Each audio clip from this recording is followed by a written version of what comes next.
did that wrong. Well, that's wrong. All right, so I know it's been a while since I've done any kind of video uploading or capturing. I get a lot of questions about swivels, high pressure 90-degree swivels. I have 3 here that have been disassembled, cleaned. All the components have been cleaned. I have everything here to put them back together. I have all the parts opened up and kind of categorized.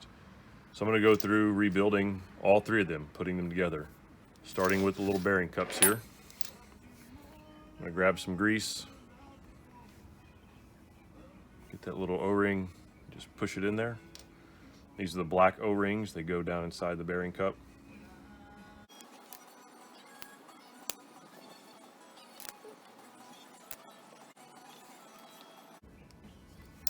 Okay, set those aside. Wipe the grease off of your fingers. Next, I'll take the blue high pressure seal, take the red O-rings, just go ahead and walk the O-rings on. And this isn't a specific way you have to do it. This is just the way that I do it, especially when there's 3 to build. I just like to lay all the parts out at once, get everything in front of me, and have everything ready to go.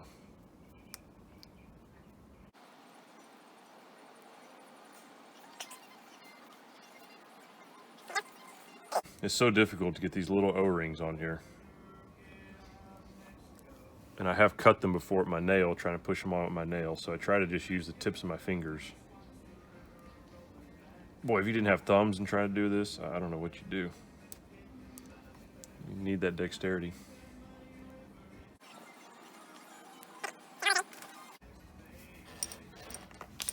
Okay, slight mix up, but now I'm going to put the swivel shafts in the bearing cups. So for that we'll need our grease. This is our moly grease that we'll use. Just put a nice coat on there, slide it in.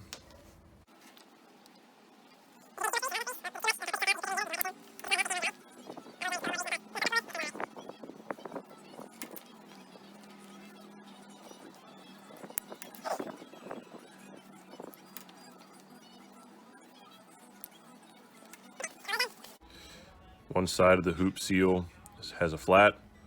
The other side actually comes to a point. The flat goes downward toward the backup ring. Then you can take your high pressure seal and your high pressure O-ring assembly, slide them on there.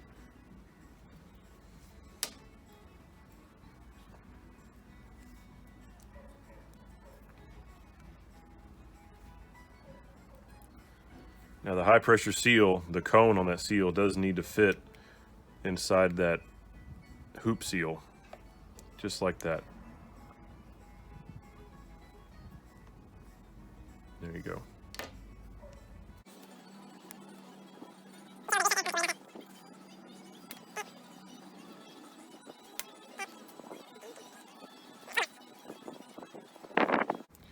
Now what I'll do is take this Moly Coat 111 compound, just put it on here. Just some lube so when things slide together, they go together a little easier. Don't use blue lube here. Blue lube is not intended for this purpose. Use food grade lubricant or something of that nature. This is similar to that.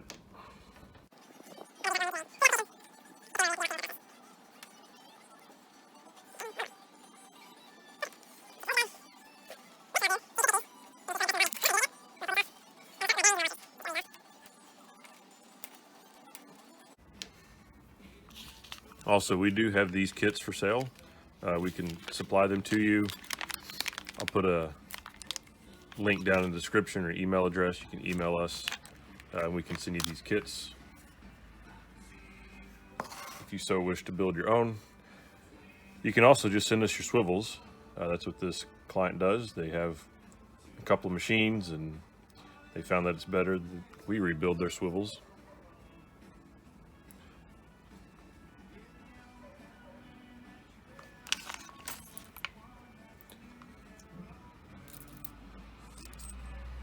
Press a washer in.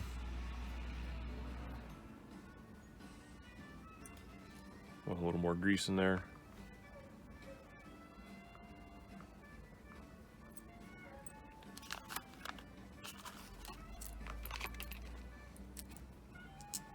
One thrust bearing, and I kind of push it in and push it down. That helps push grease through those needle bearings.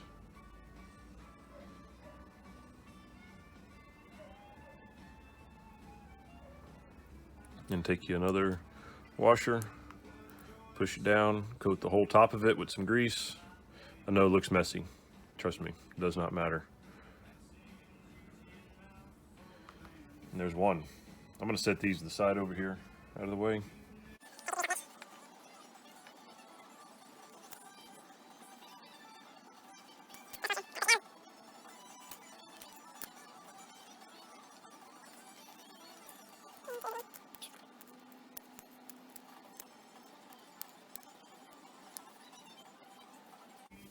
So I was second guessing myself as I'm talking.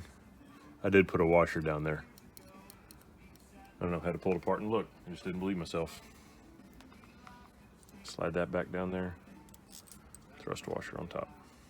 Okay. You're kind of getting a little bit of a daze when you do these, because you're doing so many of them.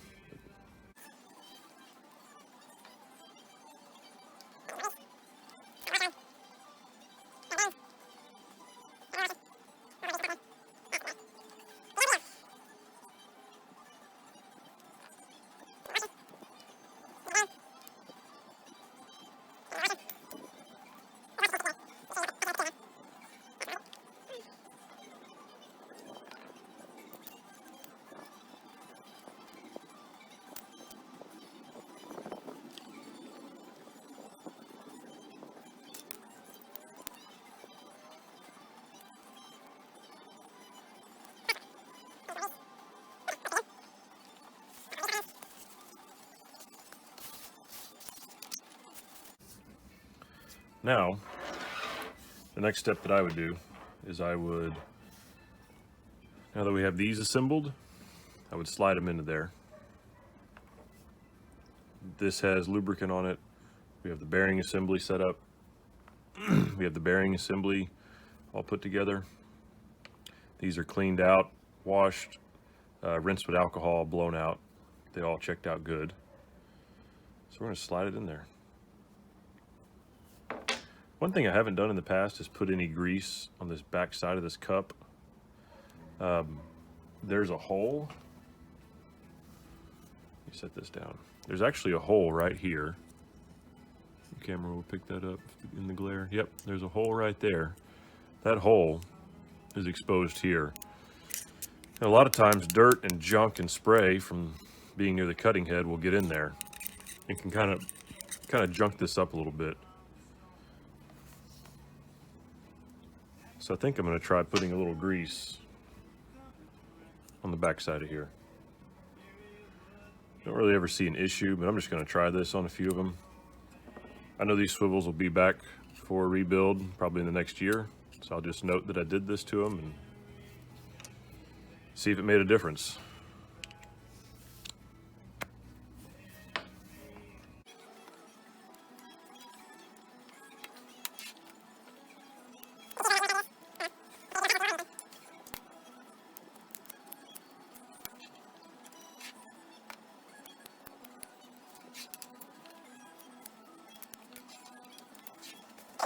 Sub-assemblies are ready. Next step is we would put the caps on. What I do see a lot of times, these caps, I don't know, get discolored in here. I mean, they all clean up really well at the end of the day. Take some scrubbing action. But I have seen some of them gall. The thought is if you pile up enough grease around here, that transfers into the cap, and then there's not as much of an issue with galling, or I don't know. So that's why I pile up the grease around each one of those stems. To start this process, take your tube of blue lube. This is where you use the blue lube on the threads. I'll put a couple of dabs.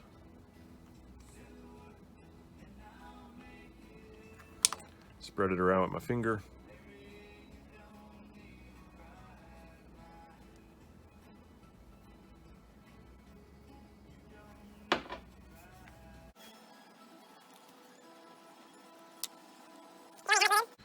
These technically don't get torqued to a specific torque setting. They have a positional setting. So these threads aren't holding any torque really when you assemble it, which is, Blue Lube is an anti-galling agent. So that, I mean, that's about how much I put on there. I don't get crazy with it. I just put some on there.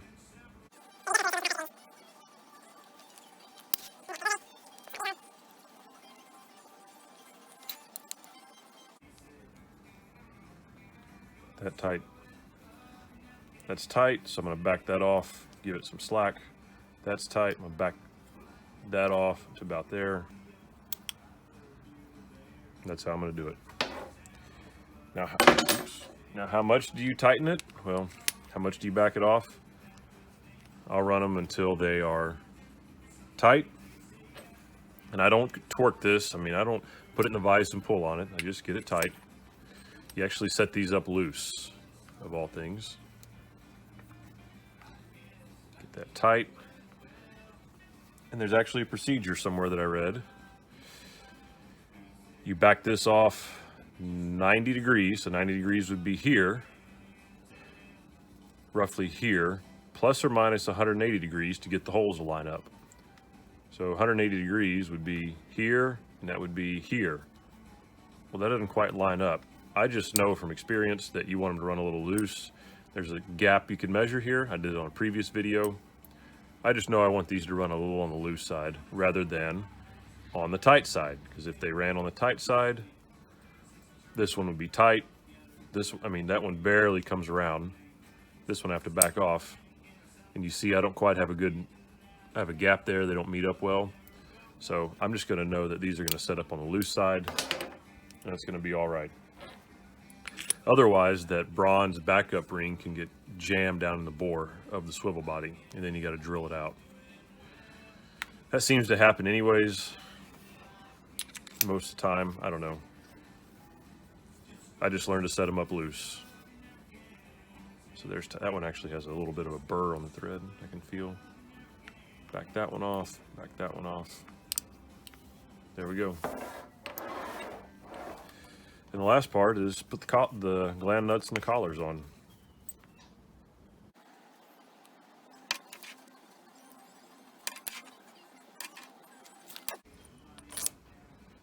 The anti-vibration collar is already in the bottom of those. I don't think I videoed putting that in, but they're in there.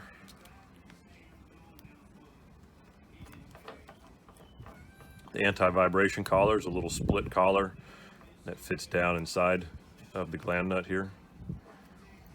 How far to run the little collar on?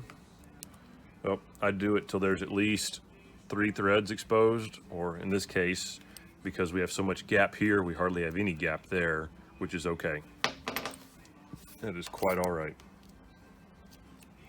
If you were to tighten this gap up here, then we would have more play here. But the design intent behind these is to work just like I'm putting them together.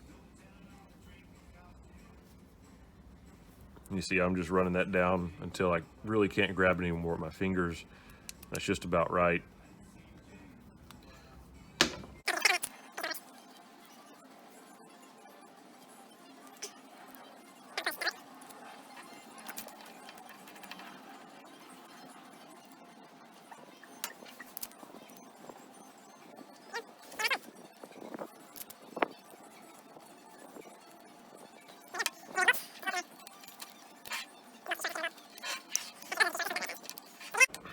Lastly, what we'll do is, because these are going to go to the customer, we'll put some Blue Lube on the threads, and then we'll put a cap on the gland nuts,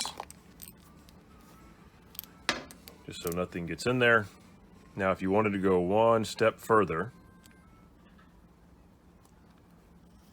what I get a lot of is people saying that there's trash on top of the orifice. At this point, your system is open. You have your high pressure lines open and exposed. There's probably airborne debris floating around your shop. Wouldn't be a bad idea to blow out the couplings that these thread into. The couplings probably have dirt in them. You could pull them off, wash them, clean them out. because everything downstream of here leads to the orifice. And if junk gets on that orifice, you're either gonna have to clean it or replace it, and you're gonna battle it. So at this point, I would maybe go another step further and clean those couplings, get all the gunk and junk out of those, because you know they're crusty. Also, I like to put a little blue lube on the cone. I know it's just a little bitty cone there, but that's what makes the seal. If it doesn't seal, then it's going to leak out the weep hole on the coupling.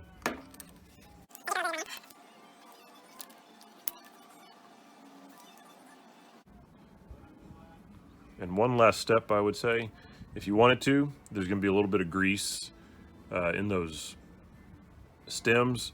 You could just take your blowgun, stick it up to the end of there, and shoot some air through it, and it'll probably blow out a little bit of grease. That will also get blown out when you first start your pump and you open the cutting head. You'll hear like this crack. That's the grease and everything kind of shooting out. That will go through the orifice within reason. I mean, if you pack 5 pounds of grease in there, it won't. Same thing with the blue lube. A little blue lube will get in there. That'll shoot right through the orifice. But the debris can cause the orifice to fail.